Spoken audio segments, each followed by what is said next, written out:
आज तक हम देखते आए हैं कि हमेशा चीन एक्ट करता है और भारत उसके बाद रिएक्ट करता है, लेकिन अब समय बदल चुका है। लद्दाख में पेंगोंग लेक के दक्षिणी किनारे पर चीन की सेना को खदेड़ने के बाद अब सबकी नजर इस बात पर है कि चीन का अगला कदम क्या होगा। इस इलाके में जल्द ही सर्दियों का मौसम शुरू होने वाला है और चीन को जो कुछ भी करना है उसके पास समय बहुत ज्यादा नहीं है। 4 से 5 हफ्तों का समय ही बचा है, चाहे वो भारत हो या चीन। भारतीय सेना इस बात को बहुत अच्छी तरह से समझती है। लद्दाख से अरुणाचल प्रदेश तक चीन से लगी सीमा पर अब कड़ी निगरानी रखी जा रही है। Chief of defence staff Bipin Rawat ने कहा है कि भारत सीमा पर शांति चाहता है, लेकिन किसी भी चुनौती का मुकाबला करने के लिए भारत तैयार है। सेनाध्यक्ष जनरल मनोज मुकुंद नरवणे इस समय लेह में हैं। वो 2 दिन के दौरे पर आज सुबह ही वहां पहुंचे हैं और आर्मी चीफ का इस तरह मोर्चे पर जाना और ये दुश्मन के लिए एक बहुत बड़ा संदेश देता है। इससे यह भी पता चलता है कि हमारी सेना के हौसले कितने बुलंद हैं और इरादे इस समय कितने आक्रामक हैं। चीन का खतरा सिर्फ लद्दाख में नहीं है, देश की पूर्वी सीमा यानी सिक्किम और अरुणाचल प्रदेश में भी चीन कभी भी कोई भी हरकत कर सकता है। एक दिन पहले ही वायुसेना प्रमुख air chief marshal RKS Bhadauria पूर्वी सीमा के फॉरवर्ड एयर बेसिस के दौरे पर होकर आए हैं। एक तरफ भारतीय सेना ने चीन पर दबाव बनाकर रखा है, दूसरी तरफ विदेश मंत्रालय ने कूटनीति का दांव चला है। विदेश मंत्रालय ने कहा है कि भारत किसी भी मुद्दे का हल बातचीत से निकालने में ही विश्वास रखता है। इसका मतलब यह हुआ कि बातचीत में अब भारत का पलड़ा भारी है।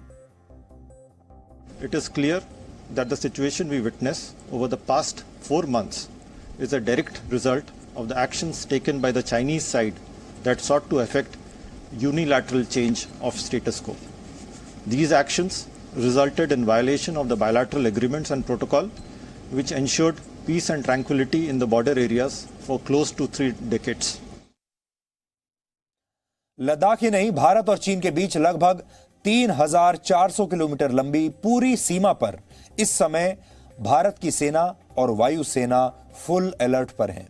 हिंद महासागर में भी चीन की गतिविधियों पर भारतीय नौसेना नजर रख रही है। भारतीय सेना जानती है कि खतरा सिर्फ चीन से नहीं है। चीन जब मुश्किल में होता है तो वो पाकिस्तान को अपने एक प्यादे की तरह इस्तेमाल करता है। इसलिए देश की पश्चिमी सीमा यानी पाकिस्तान की तरफ भी सेना अब हर खतरे के लिए तैयार है। और आज जनरल बिपिन रावत का अचानक इस तरह का यह बयान देना अपने आप में बहुत महत्वपूर्ण बात है। अब आगे बढ़ने से पहले हम आपको जनरल बिपिन रावत की यह बात सुनाना चाहते हैं, क्योंकि यहां पर जनरल बिपिन रावत ने चीन और पाकिस्तान दोनों को एक साथ एक खास संदेश देने की कोशिश की है। We have our protocols in the way we want to ensure peace and tranquility along the borders. We have our border management protocols which have been signed between us and China right from 1993 onwards, and we have modified these protocols continuously.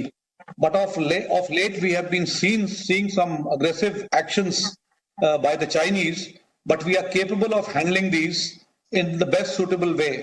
We have our tri-services, that is the Army, Navy and Air Force, capable of dealing with our threats along our frontiers. कुल मिलाकर चीन के खिलाफ भारत ने अब एक रणनीतिक बढ़त हासिल कर ली है, क्योंकि आपको याद होगा हम लगातार आपको बताते आ रहे हैं कि भारत ने लद्दाख में जो चीन के साथ हमारी सीमा लगी हुई है, पेंगोंग झील के आसपास फिंगर इलाके में भी बहुत रणनीतिक इलाकों पर अब अपना कब्जा जमा लिया है। ये वो इलाके हैं जहां 1962 के बाद भारतीय सेना पहली बार पहुंची है और रणनीति के हिसाब से ये इलाके बहुत महत्वपूर्ण हैं। और हम आपको जैसा बताते आ रहे हैं, ये वो इलाके हैं जहां पर जो सेना जितनी ज्यादा हाइट पर रहती है उस सेना को उतना ही ज्यादा फायदा मिलता है। और इस समय रणनीतिक इलाकों में भारत की सेना चीन की सेना के मुकाबले कहीं ज्यादा ऊपर हाइट्स पर बैठी है, क्योंकि हमने बहुत महत्वपूर्ण चोटियां जो हैं वहां पर, जो महत्वपूर्ण पहाड़ों की चोटियां हैं, उन पर हमने अपना कब्जा जमा लिया है। और क्योंकि भारत की सेना अब ऊंचाई पर बैठी हुई है, वो चीन की सेना पर ठीक से नजर रख पा रही है।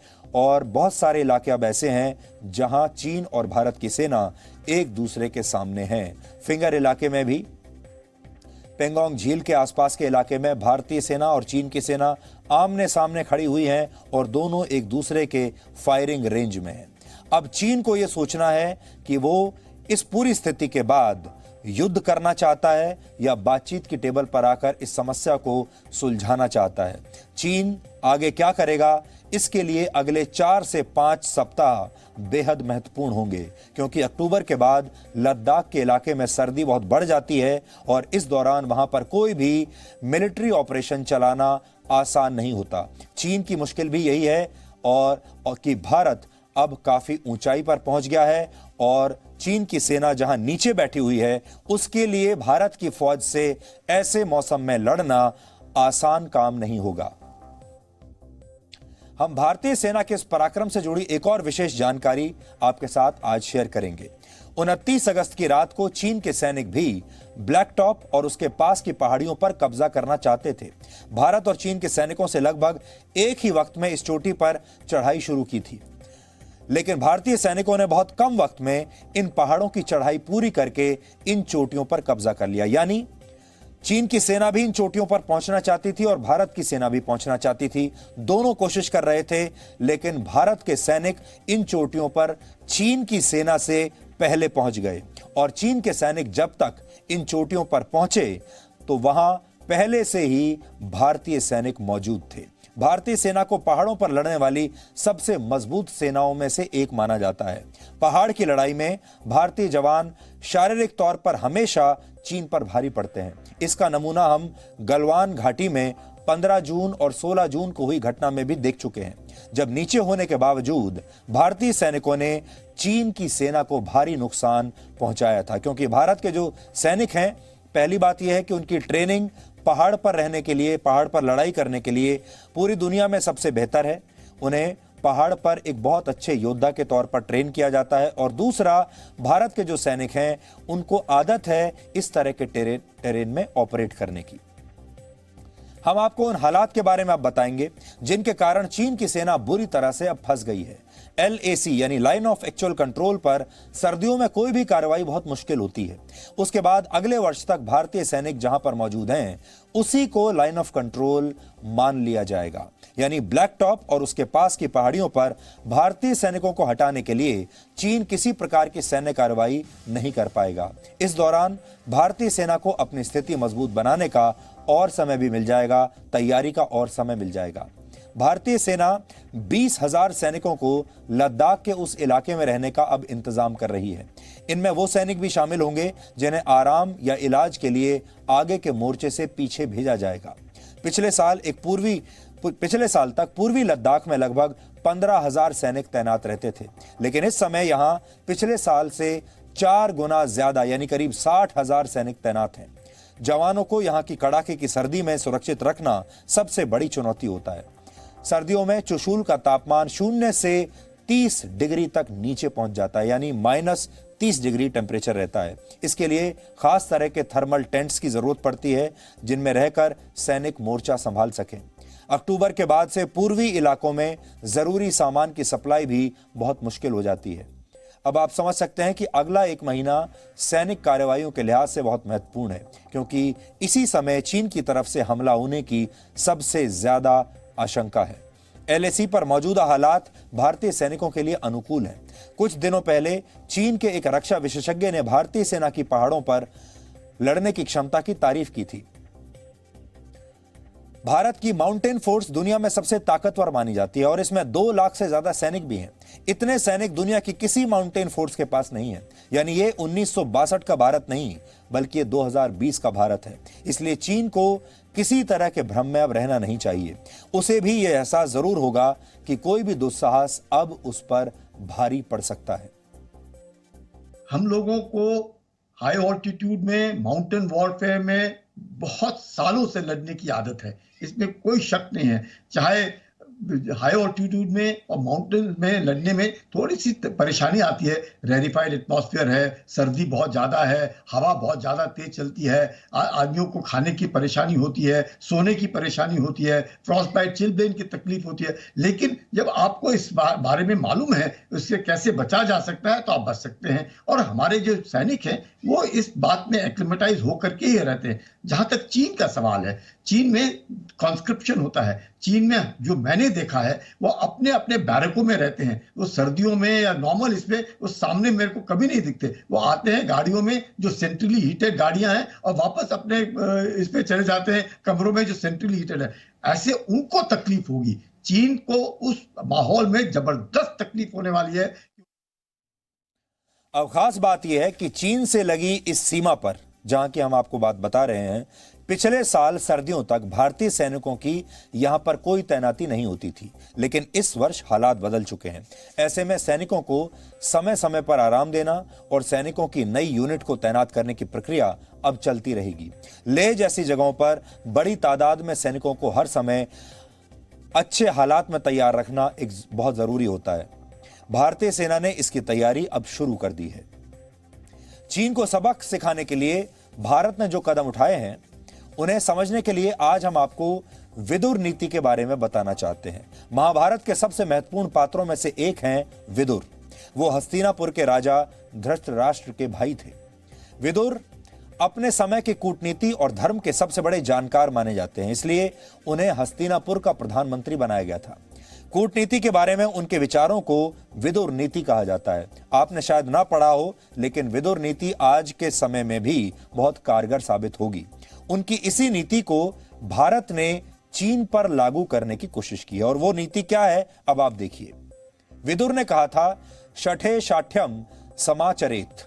इसका मतलब है जो जैसा करे उसके साथ वैसा ही बर्ताव करो। अगर कोई आपके साथ युद्ध करना चाहे तो आपको भी उसके साथ युद्ध करना चाहिए।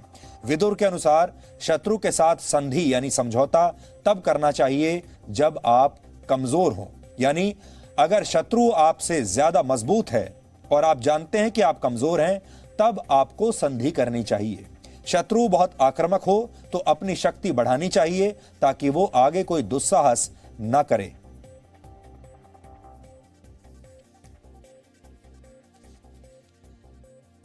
चीन के साथ एलएसी पर तनाव के बीच स्पेशल फ्रंटियर फोर्स का नाम भी अब आजकल काफी सामने आ रहा है। यह वही फोर्स है जिसके जवानों ने 29 और 30 अगस्त को एलएसी पर ब्लैक टॉप और आसपास की पहाड़ियों पर कब्जा किया था।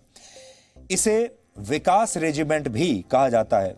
आज आपको इसके बारे में कुछ एक्स्ट्रा जानकारी हम बताना चाहते हैं। वर्ष 1962 में भारत और चीन युद्ध के बाद विकास रेजिमेंट की स्थापना की गई थी और ये एलएसी पर तैनात रहते हैं। इस फोर्स की स्थापना मेजर जनरल सुजान सिंह ने की थी। Major general Sujan Singh 22 mountain division के प्रमुख थे, इसलिए इस फोर्स को एस्टेब्लिशमेंट 22 का नाम भी मिला था। विकास रेजिमेंट का हेडक्वार्टर उत्तराखंड के चक्राता में है और कहा जाता है कि वर्ष 1962 के युद्ध के बाद अमेरिकी खुफिया एजेंसी CIA ने भी इस फोर्स के जवानों को ट्रेन किया था।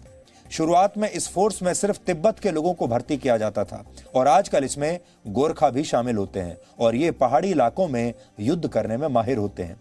स्पेशल फ्रंटियर फोर्स अक्सर भारतीय सेना के साथ मिलकर ऑपरेशन करती है, लेकिन यह सेना का हिस्सा नहीं है। यह फोर्स सीधे प्रधानमंत्री कार्यालय के निर्देशों पर अपना काम करती है। विकास रेजिमेंट ने वर्ष 1971 के भारत और पाकिस्तान युद्ध और कारगिल वॉर में भी हिस्सा लिया था। कहा जाता है कि विकास रेजिमेंट ऐसे मिलिट्री ऑपरेशंस में हिस्सा लेती है जो टॉप सीक्रेट होते हैं, बहुत गोपनीय होते हैं। इनसे जुड़ी ज्यादातर खबरें क्लासिफाइड होती हैं, इसलिए हम इसके बारे में आपको हम भी और ज्यादा नहीं बता पाएंगे।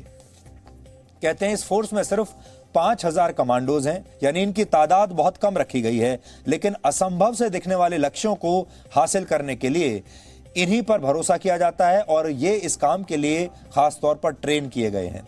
आप कह सकते हैं कि ये सैनिक देश के असली नायक हैं, जो देश की सीमाओं की रक्षा करते हुए सर्वोच्च बलिदान देने के लिए हमेशा तैयार रहते हैं।